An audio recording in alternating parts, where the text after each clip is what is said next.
Sorry about that. What's up, everybody? You're listening to Bridging the Gap here on the Jersey First TV network. And as always, I'm AJ Malillo. And I'm Stephen Rombolo.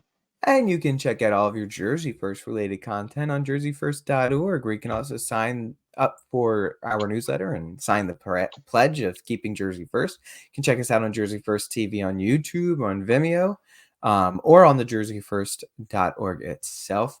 And Stephen, before we start, I think it's fair to give the viewers and listeners a little bit of a heads up that this is going to be the last show of this brand of Bridging the Gap. We are going to be moving into a different type of show.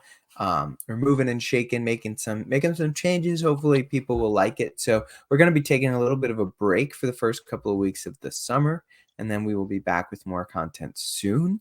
We promise, but it'll be slightly different. We're gearing up for an election year, so we will be moving on over into some election coverage. So I think people will enjoy it, but it's just not going to be the same old Bridging the Gap. It's going to be a little bit different. It's all right, though. I kind of like it. I think this is an opportunity always to reassess, readjust, and come back bigger, better than ever. And hopefully, like you said, all the moving and shaking is going to do some moving and shaking on the interwebs, and we're going to get a lot more people tuning in and grow this and us and Jersey First into what we all see as the true potential of this organization. I think it's really exciting stuff. Absolutely, it will be very, very exciting, and we are excited to stick with it and bring it to you. Sort of like Bridging the Gap V3, Yeah. and yeah, so we'll be switching up. But Steve, you are back in the Great Garden State. Finished up your first year of law school, back up in New Jersey after Memorial Day weekend. How is it to be back home? It's the best thing in the world. I've been maybe to a point of gluttony enjoying it too much, just seeing as many people as I can, wasting no time going to all my favorite places and getting the coffee that I missed and the breakfast sandwiches and the burgers and the cheesesteaks and all the amazing things that come with the Jersey Shore. I was actually, I think appropriately enough, I just did right before we got on a Jersey Shore tradition that, I mean, I've lived here for 25 years of my life and I've never done this before, but I went out to Neptune to Pete and Elda's and I successfully became a member of the Whole Pie Eaters Club. And I got to show you the t-shirt. I have it with me because what a cool t-shirt to get for the first one. Check this out. Oh no, Ooh, it might not do. oh, I see it. I love it. Look at that. The Memorial Day weekend with the big Eagle and American flag because we love I this love it. country and we're very proud. So it's been amazing. I've been just really enjoying my time because I think I know deep down inside that it's probably the true last Jersey Shore summer that I'm going to have up here, and real life is creeping along as we close the chapter on year one of law school. It's like we're getting ready to open year two, and everything that comes along with year two, as you know, uh, really gets that side of life moving and shaking. So being present, taking it all in, but loving every second of it. It's awesome. Absolutely, and you love to hear it, and like you said, one door closes, another one opens, as cliche as that may be. Um, and good things await. You just gotta keep the work, keep the positive mindset. And it might not be a Jersey Shore summer next year, but who knows? It doesn't mean it's gonna be a bad summer by any stretch of the imagination. And Exactly. hopefully we'll still be here talking to the people, but by then we'll be talking about a big New Jersey gubernatorial race, the That 2025 race, right? So that we will. that will be a lot of fun. But Stephen, we do have some stories to get to. We're recording this late at night, so um, just bear with me for a second here. But we'll be covering a couple stories, and I think that they'll be good ones. So let's get right into it. Um, our first story. This is from the New York Times, and it's talking about Trump, or voters that are on the fence right now that are leaning towards Trump in a lot of swing states and so on. And the article goes on to talk about people that maybe they are former Trump, you know, supporters or former Republicans, that were sort of off put by the January 6th issues, and then but they don't really like Joe Biden either. They feel like Joe Biden hasn't been doing a great job, so maybe they also kind of like Robert F. Kennedy Jr., but, they feel like he doesn't have a chance to win and so on. And then they talk about how these are voters are really the people that are going to be deciding this election. They're the not consistently Republican or not consistently Democrat voters. Maybe the voters that are turning off the TV. They're getting rid of the news. They don't want to deal with it. They don't want to be in the middle of this cycle anymore. It's like, where are those people going to wind up come November? Who are those people going to vote on? Because those are going to be the people that decide it. And the New York Times article goes on to talk about like why the Democrats are losing, why, President Biden is losing support. And in battleground states, they say that like in recent polls, 20% of voters in battleground states say that Mr. Biden was responsible for ending the constitutional right to abortion, even though it was Mr. Trump's choices for the Supreme Court who helped overturn Roe v. Wade. Almost half of the country believes that the unemployment rate is at a 50-year high, according to a poll, even though it's at a near 50-year low. Another poll said that voters were divided over who had done more to promote infrastructure improvements and job creation. And then the article said, even though Mr. Biden signed a $1 trillion infrastructure bill and Mr. Trump repeatedly failed on the issue. And basically, they're saying, look, voters are paying less attention.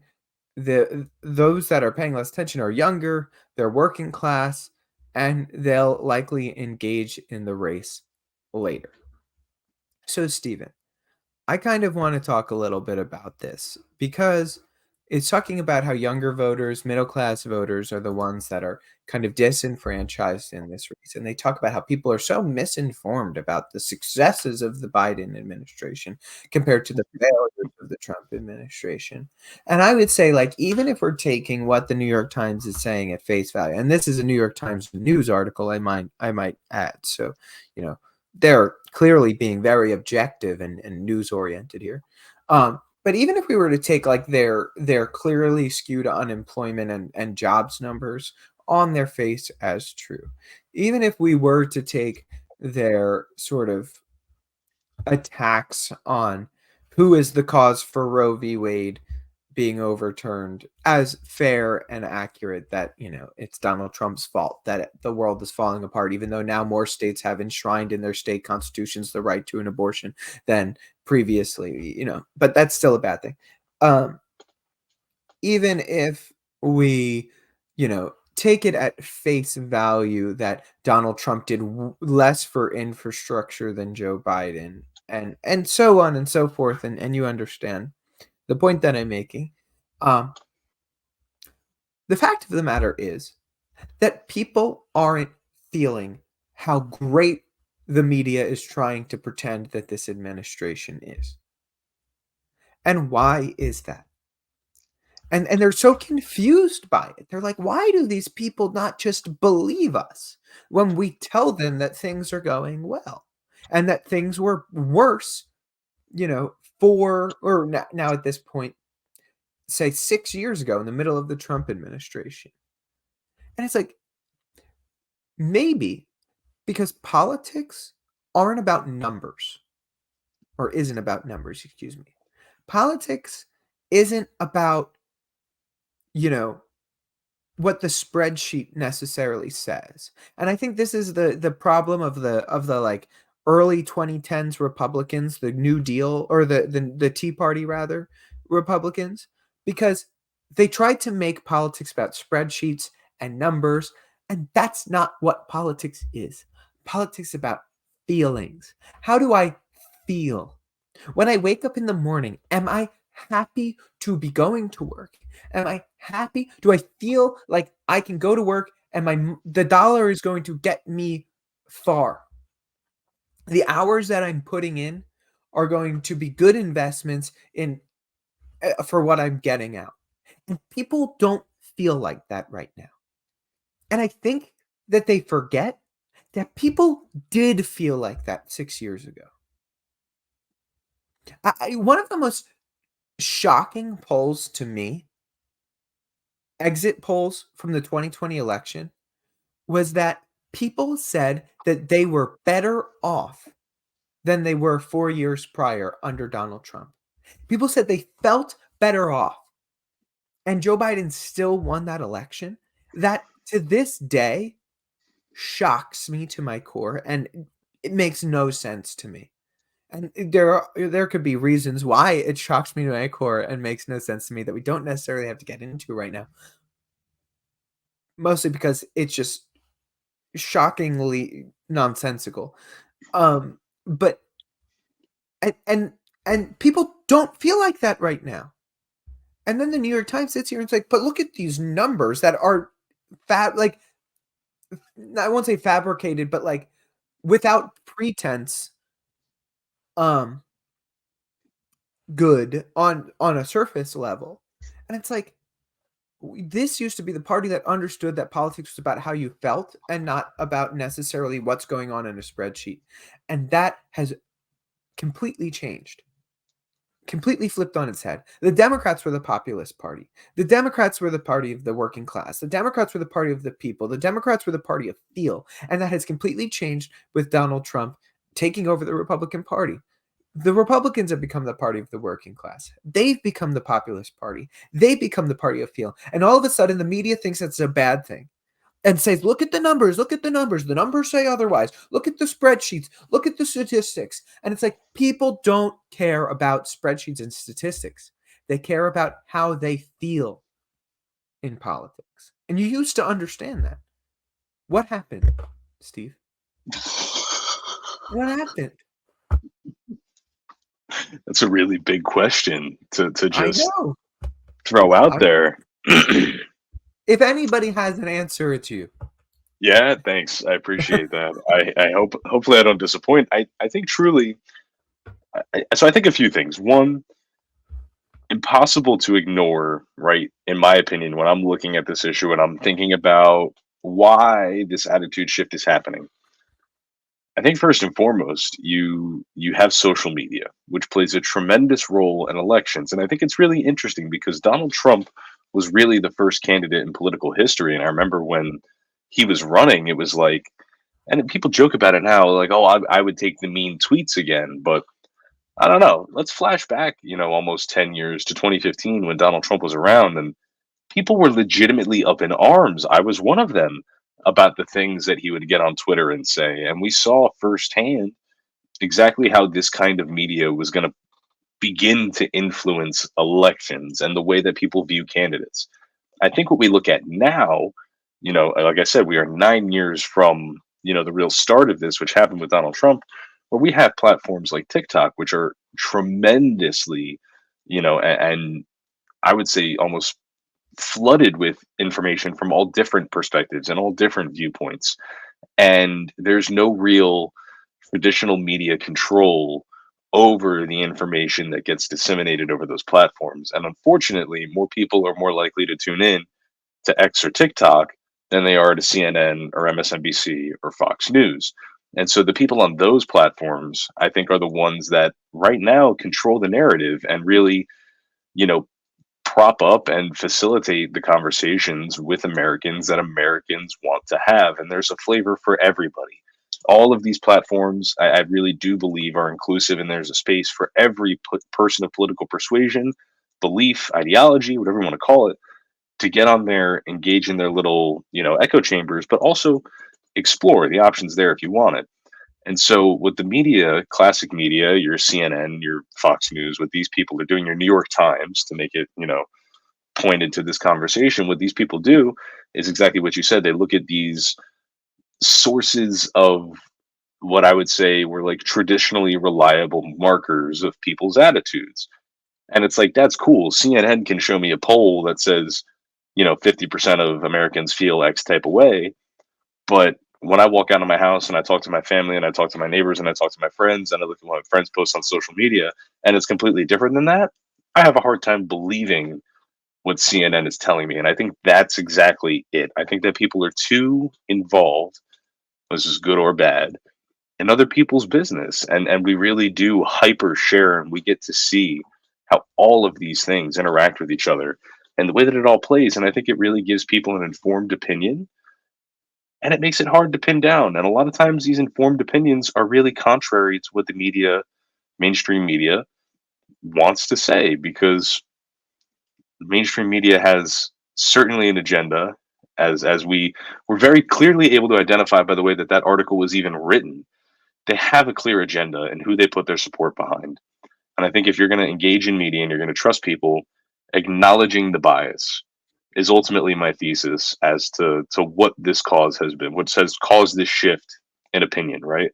Is people are now really quick and really immediate to acknowledge the bias. And once you start doing that and you start peeling back the layers and you seeing what these organizations support, what these polls support, and they say, oh, you should feel this, you should feel that.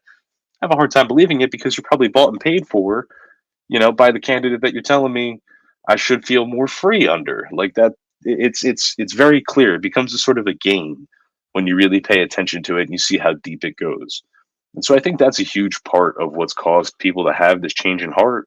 And to the Republicans' credit, they've done a great job at responding well with that change and accepting people who, don't want to listen to the traditional things that we, relied on for information and security for decades before this, that are more willing to engage in what I would argue are more real and genuine conversations, real and genuine studies, and the like. The Republicans have just done a great job at really embracing that.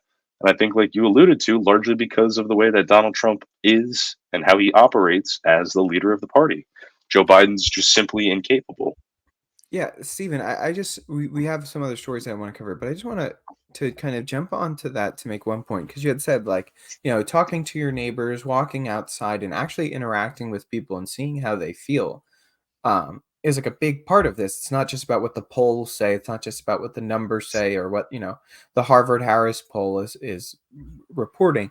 And I think that there's something tangible in this, and maybe you can either agree with me or if you disagree you can point me in another direction where it's like for me using the 2020 was so weird, so like I don't even want to use the 2020 election, but like put it back to 2018, 2019, right? So it's like when I walked outside, was there like sort of a feeling sometimes of a little bit of contention, political contention? Yeah, like did people not necessarily like the president? Sure.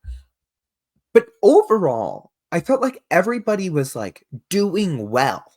Things felt overall good, I would say. For like the most everyday, normal, day to day life, things just felt good. Things felt like our our lives felt normal. Things felt like it was going in a good direction, you know? Today, I think you have the same types of conversations with people, and even if they're not politically at each other's throat, it feels like this like resigned melancholy where it's like there's nothing we can do. It's just bad. Like things are just not they don't feel good. I don't I'm not people aren't proud. Like at least with Donald Trump, Trump supporters were proud of their president. And like people didn't like them. People thought they were crazy. Maybe at points they were too proud of their president. It was a bit of a golden calf type worship. But like, are there even Joe Biden supporters?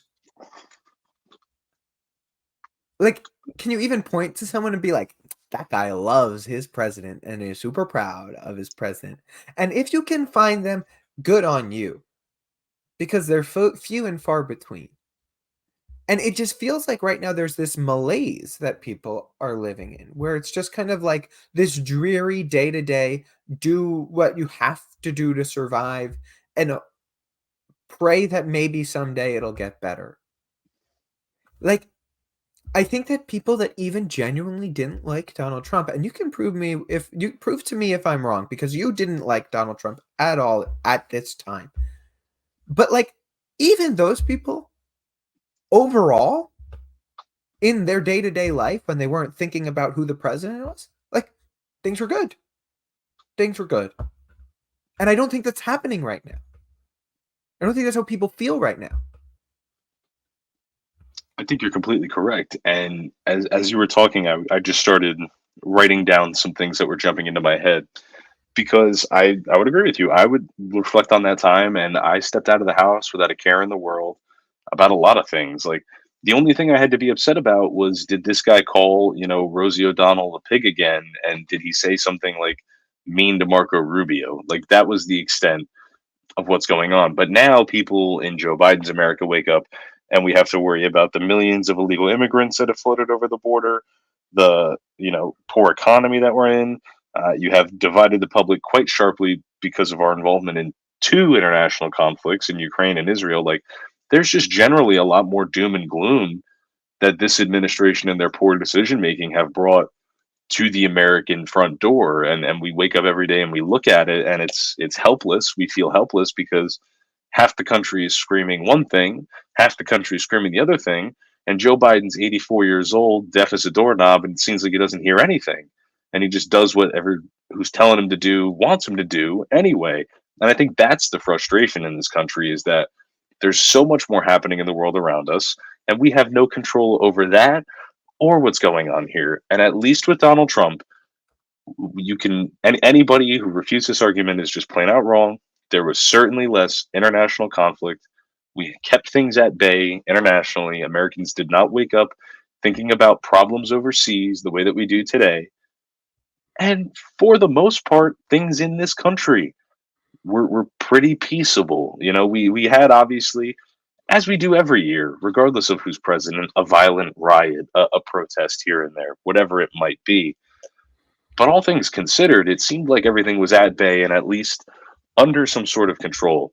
With Joe Biden, it's like the grandpa that like falls asleep while he's watching the kids, because Joe Biden probably would fall asleep anyway. And the kids just run amok and they do what they want. And somebody's going to have to show up and be like, Grandpa, what happened? Why were you asleep? The kids burned down the playground. And we shouldn't have to sit here and hold on and wait for that person to come along. But unfortunately, we're all stuck in this ride for the next few months. And I hope in November the American people wake up and vote their conscience and think about the question that you asked, which is, do you feel more free? Do you feel prouder to wake up today or 8 years ago? Yeah, and Stephen, I just want to highlight that because it is such the exact right point. I think it was like the exact perfect point to make, and for some reason it wasn't coming to my head, but you said it and it like absolutely clicked.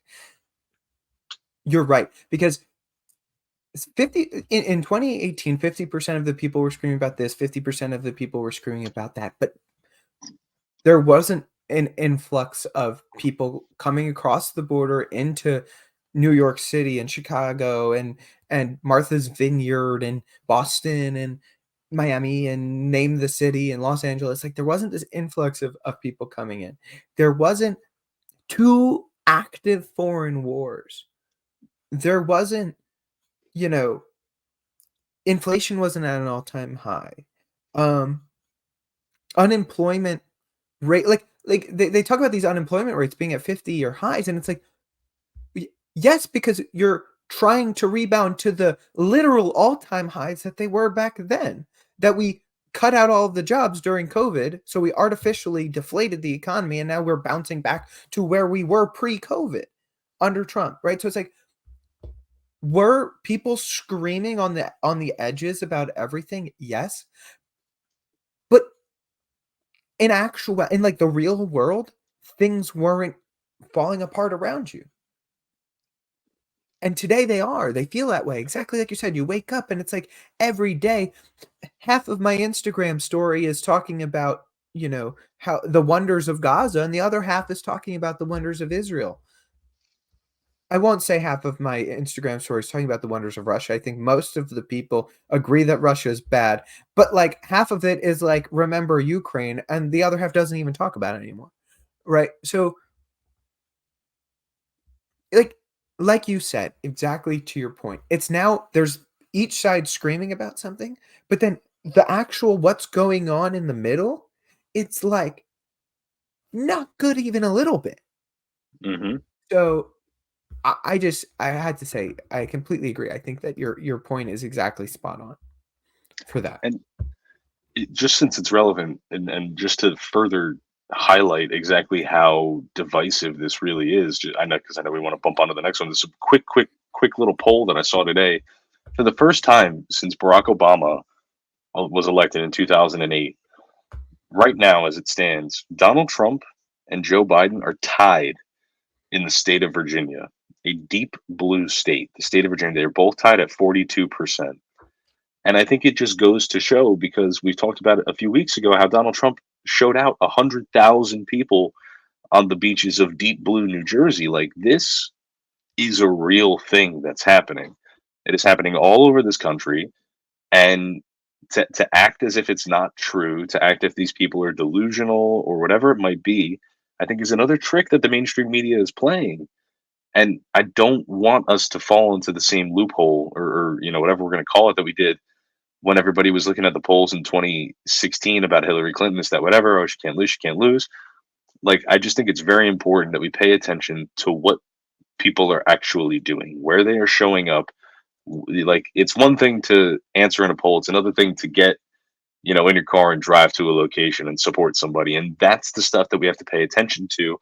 And when you compare the Donald Trump rallies and gatherings versus the Joe Biden ones, it's a complete landslide. And so, just this piece from the New York Times is completely ridiculous to make it sound as if the average American doesn't know what they're doing or why they support who they support. I think is just really like a prime example of the phony agenda pushing that an entity like the New York Times has become associated with in the past decade. I think that's absolutely fair. And really quickly, we didn't even talk about his rally in the South Bronx that brought in thousands of people, or the fact that he's within, according to the Hill, I saw this poll, he's within a point in Minnesota. You want to talk about a deep blue state? In 1984, Ronald Reagan lost one state. Do you know what that state was? So Minnesota.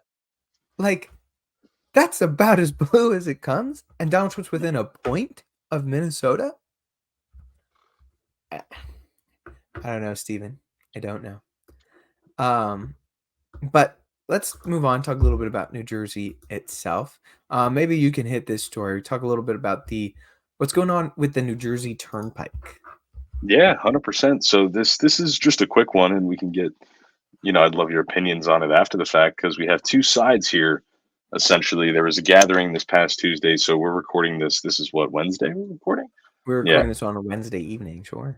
Yeah, Wednesday evening, the 29th. So this is yesterday, the 28th, out in we're talking Hudson County, New Jersey here. So there is a right now proposed expansion on the New Jersey Turnpike. And it's looking like this is an $11 billion project, because we all just have $11 billion laying around to spend on our roads, which are permanently being fixed and never in working order. Anyway, $11 billion to widen some parts of the New Jersey Turnpike.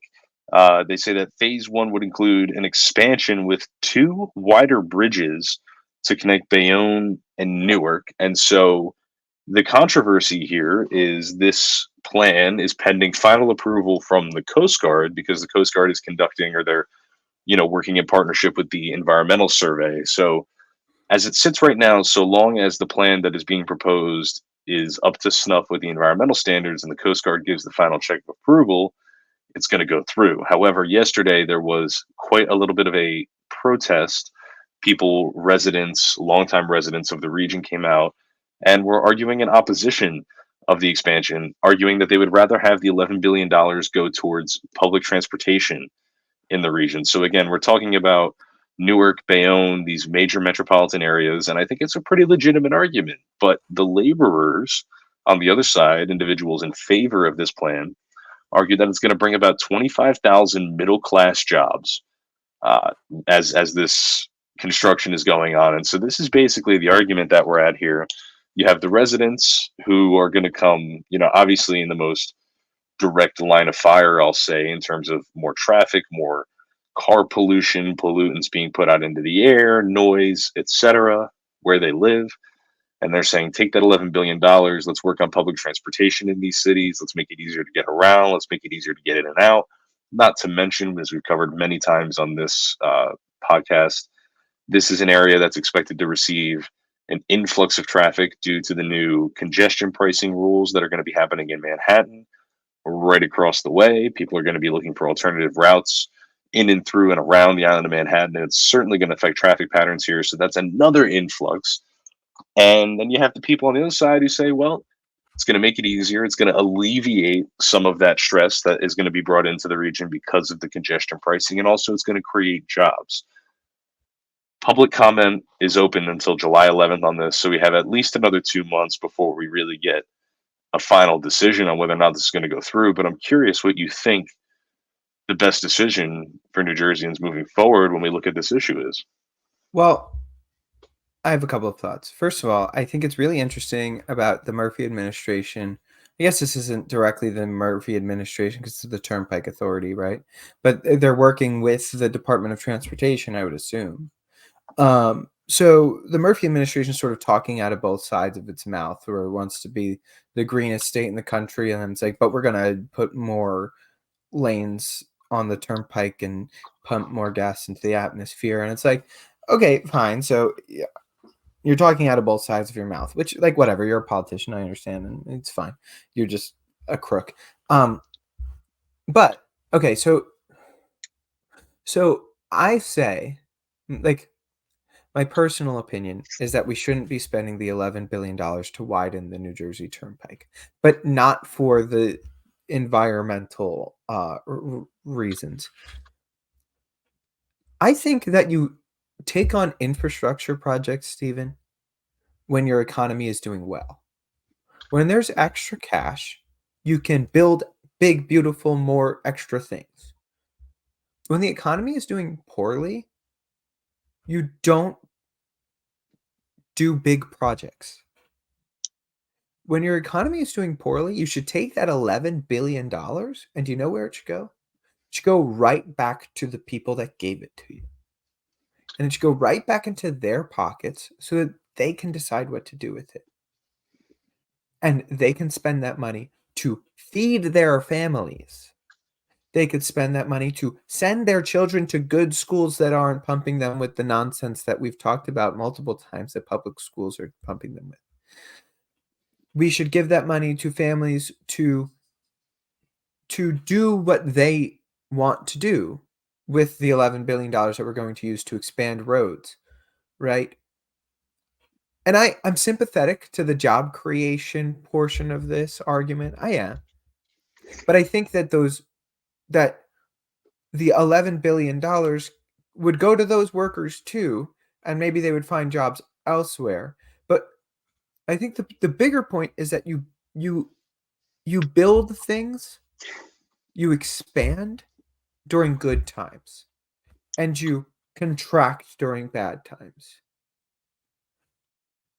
This isn't like a new idea either. This has been going on, like they talk about this literally in the Bible. When in Genesis, like the first book of the Bible, the last chapter of the first book of the Bible talks about Joseph and his dream coat of many colors, his Technicolor dream coat. There's a whole musical about it if you don't want to read the book. So you can watch the movie if you don't read the book. There's a whole musical. Andrew Lloyd Webber wrote it. It's great. You should listen to it. It's pretty much spot on. But basically, the story is that Joseph, he winds up getting in good with the Pharaoh of Egypt because he tells the Pharaoh of Egypt, he's like, look, you're going to have a surplus.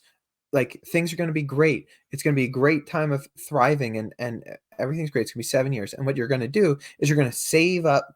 You're going to take all of that. You're going to put all of your corn in these like big silos. We're going to save it up because then there's going to be 7 years of drought and things are going to be really bad. But we're going to save this money and we're going to be frugal with it, and we're going to contract the size of like what we're doing because we won't be able to do as much, but we'll be able to hand it back out, right? That's the idea. So it's like in times of surplus, you can like do more, but make sure your be ready because at certain points the terms of surplus are going to go down and things are going to be contracting, and that's when you should be giving out to the people to make them stay afloat until the next time of surplus. If we have $11 billion to just spend, like we have that money, that's there, we got it, good, okay, $11 billion surplus, New Jersey, great job.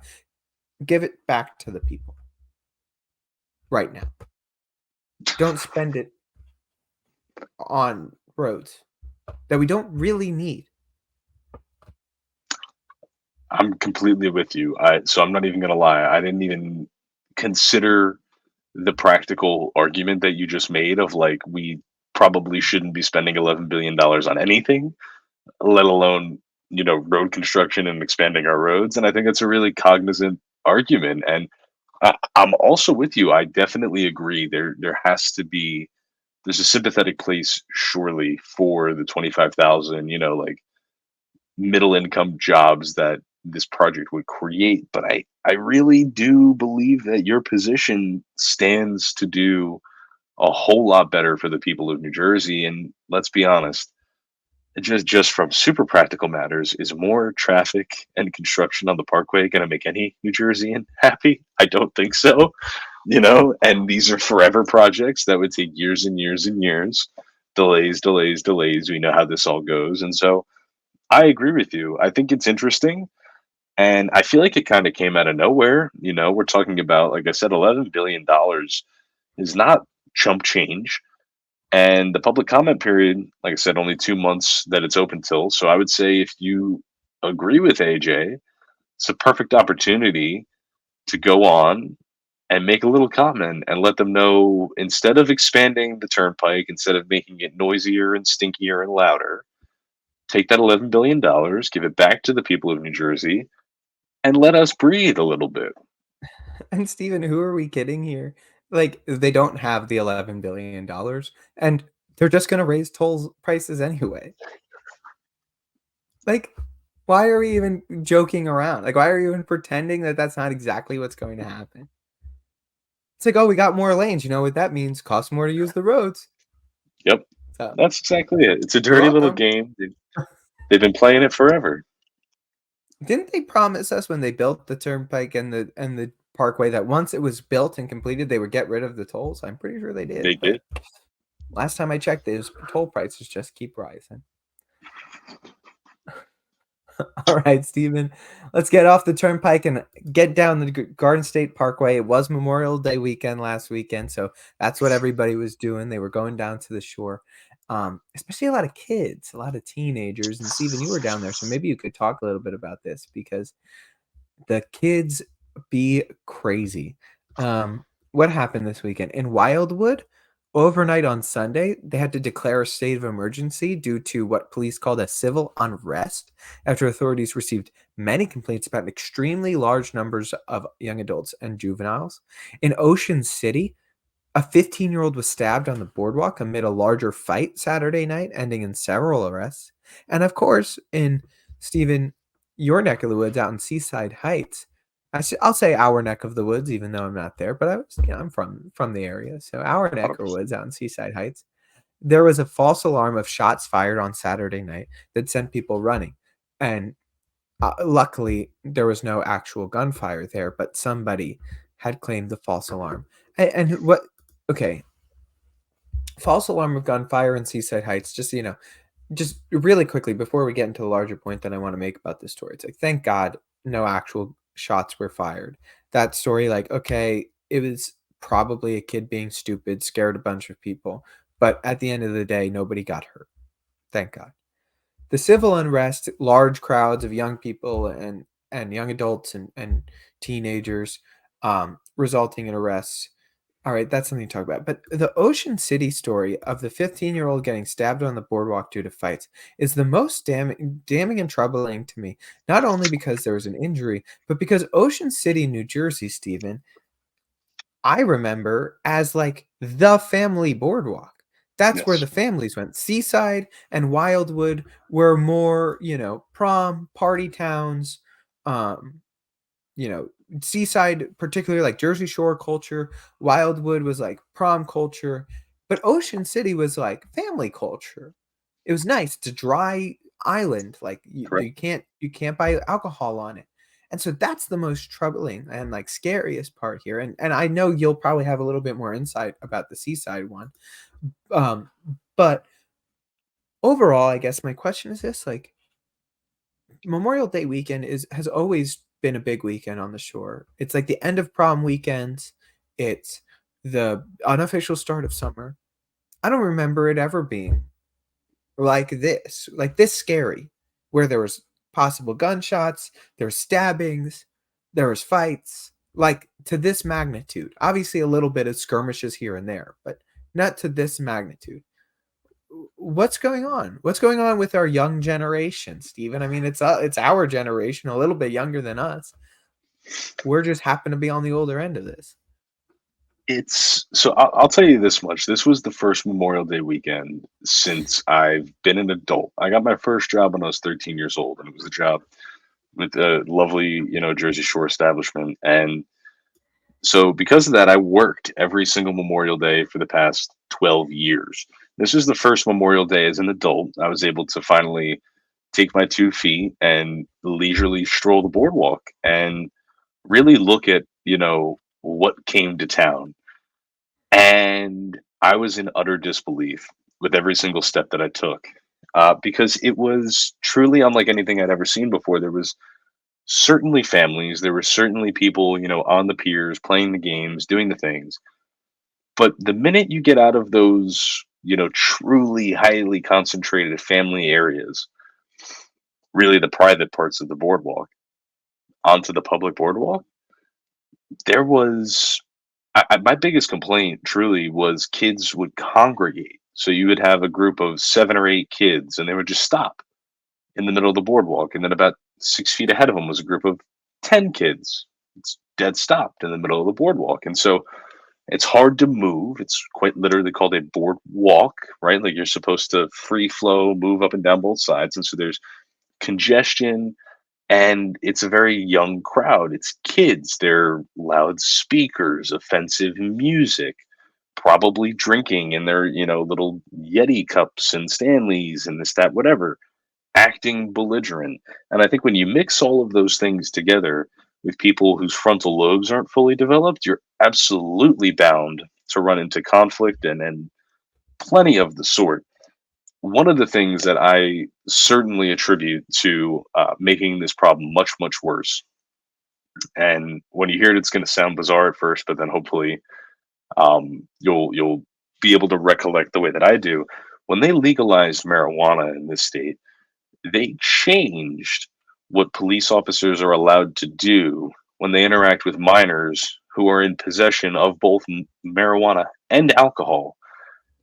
And it prevents them from contacting parents, it prevents them from issuing citations. And so the issue now is that when these kids are walking around and they're on the boardwalk and they're smoking joints or, open drinking, straight out of the container, the police literally cannot do anything to them except kick them off the boardwalk because they are minors. And the way that the legislation is written right now, it prevents them from having really any serious repercussions taken against them. And so these kids come down here with this understanding, like you said, that this is a place for generations. People come, they party, they this, they that. And oh, by the way, now the cops can't call mom and dad. The cops can't really arrest us. They're not going to write us a ticket. And so what?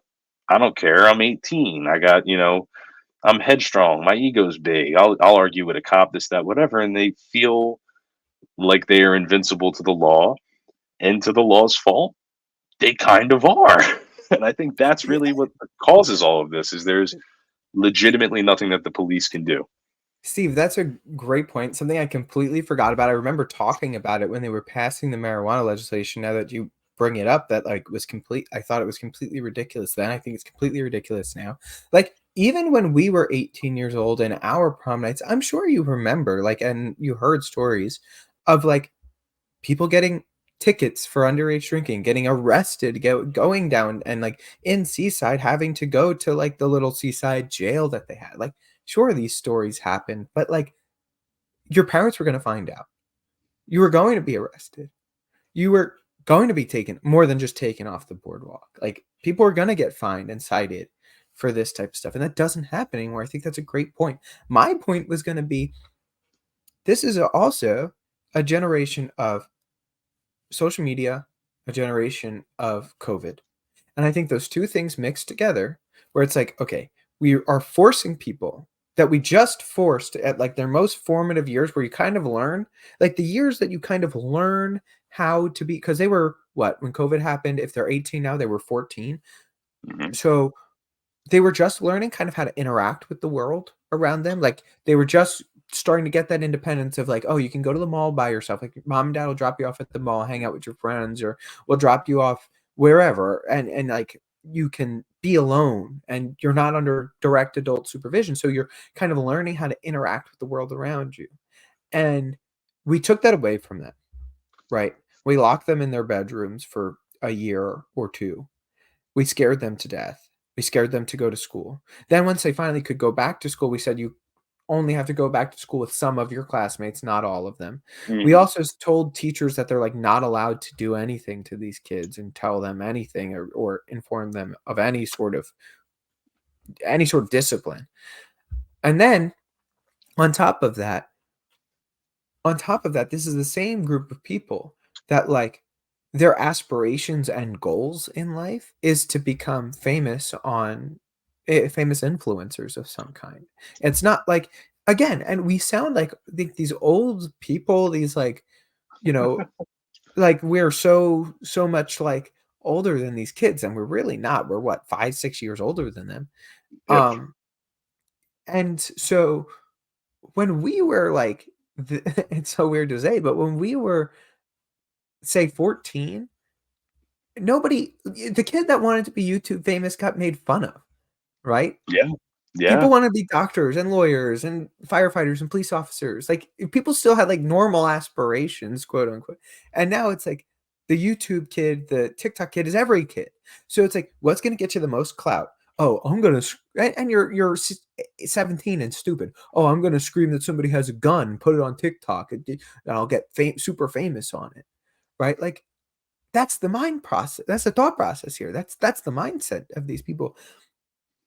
We didn't let them learn how to interact in actual social environments, and so now they're 17, 18 years old. They should have a little bit of, you know, independence, and they don't know what to do with independence because we literally locked them in the rooms at the time that you're learning how to be independent. We gave them social media, and at the same time, when they were most vulnerable to the sort of predations of social media, we said the only way you can contact your friends is through social media because we're locking you in a room. And now we're shocked that they don't know how to act in public. Especially if you throw in, like exactly to your point, drinking, marijuana, and everything else that goes along with partying. It's all those things, and what I think is really because I'm obviously quite partial to Seaside. You know, I live like a block away. You know what I mean? It's been my entire life. They have done a tremendous effort over the past, basically since I've been alive, 20 years, to revitalize this community, bring it back to its former glory as, you know, a beacon of capitalism, you know, small business haven, family friendly, fun place on the Jersey Shore. And it just hurts me because that's what I see the Jersey Shore as. That is what every experience I've ever had on the Jersey Shore has been. And so, as devastating as, you know, these incidents are, you know, for the families, like the individual that was stabbed in Ocean City, and you have scary things like the, you know, shooting scare in Seaside.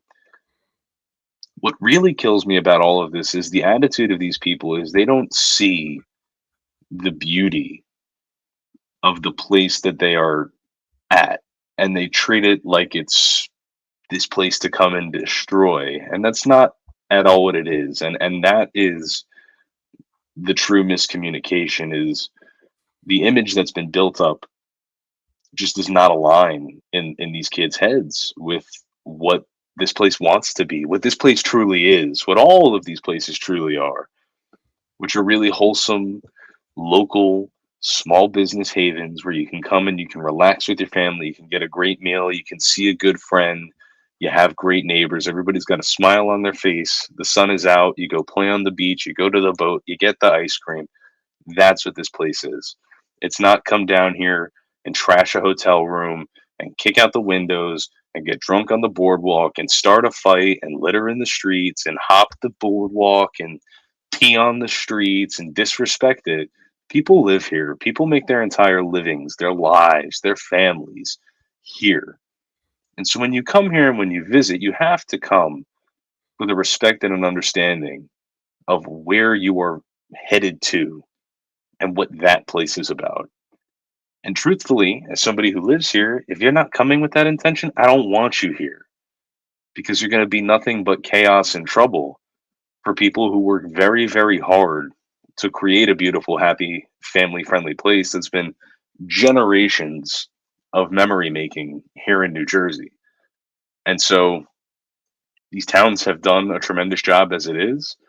And unfortunately, it's like a thankless job, and they're going to need to continue to do more to make sure that they do the best that they can to prevent these ratty, you know, untrained, seemingly untouchable children from behaving the way that they do.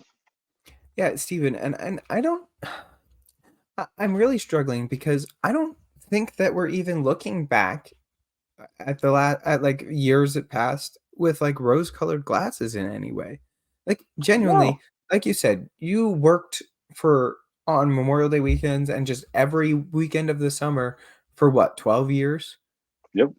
I did it for 6, and before that, I went out on the boardwalk pretty much every weekend of the summer. Like, I was there, even though I wasn't working. Like, I went to the boardwalk all the time before I started working there.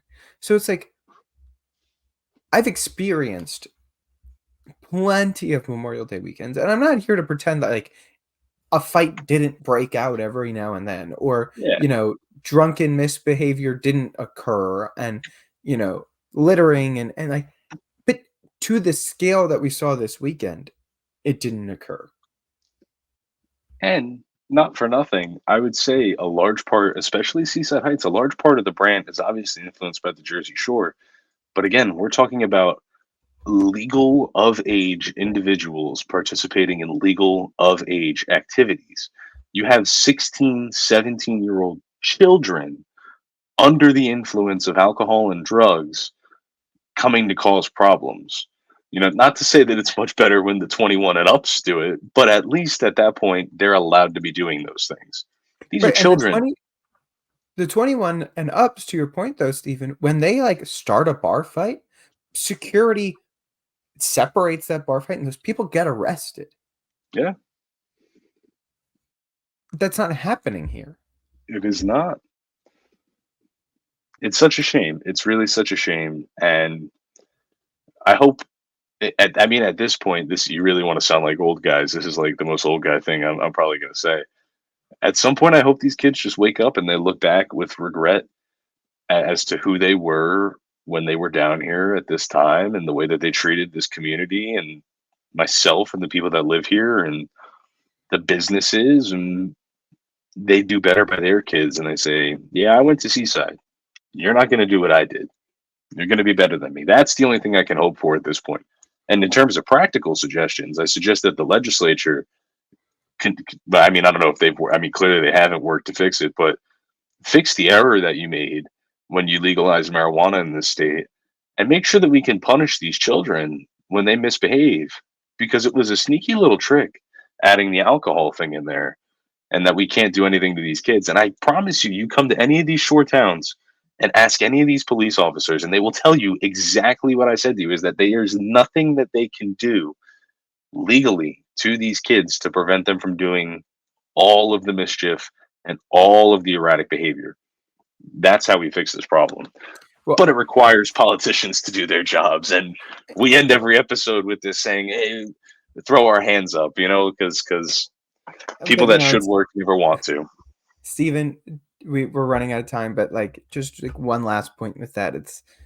It's just another example of what happens when there's a certain train of thought that has been bought and paid for and won elections due to the money that has been bought and paid for on how you prosecute certain crimes and don't treat certain crimes well. And like this is the exact result of telling people that like, oh, property crimes don't matter. Oh, public drunkenness doesn't matter. Oh, disorderly conduct doesn't matter. Like call me when something actually important happens. It's like it starts with public drunkenness. It goes to disorderly conduct. It goes to assault. It goes to a 15-year-old getting stabbed on the boardwalk. It goes to a fake. It's today it's fake gunshots. Tomorrow it's real gunshots, and people don't believe it. Right? It again, a story as old as time. What's the story, Stephen? The boy who cries wolf. Right? We're gonna say fake gunshots today, maybe fake gunshots tomorrow, and when real gunshots go off in 3 weeks, no one's gonna believe it, and people are going to die. But since we can't do anything now, since we don't stop it today, that's just what's going to come down the pike. There was one time in our country, Stephen, where we understood that and we knew that. And hopefully we'll get back to it. So long as we're here, I believe that there's two people fighting for that day. So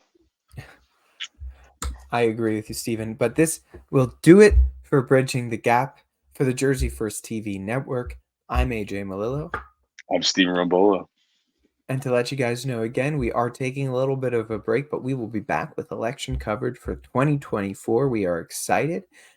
Big Senate election, big presidential election, bunch of mayoral elections and legislative elections, congressional elections.